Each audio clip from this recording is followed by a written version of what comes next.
Hello everyone, today we are going to learn basic AutoCAD 2027, how to add viewport in layout. So for example, I will draw rectangle objects and a circle. Now we can go to the layout one and we have this default viewport.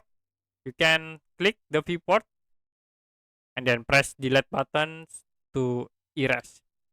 Now, if you want to add viewport, you can tap MV, press enter.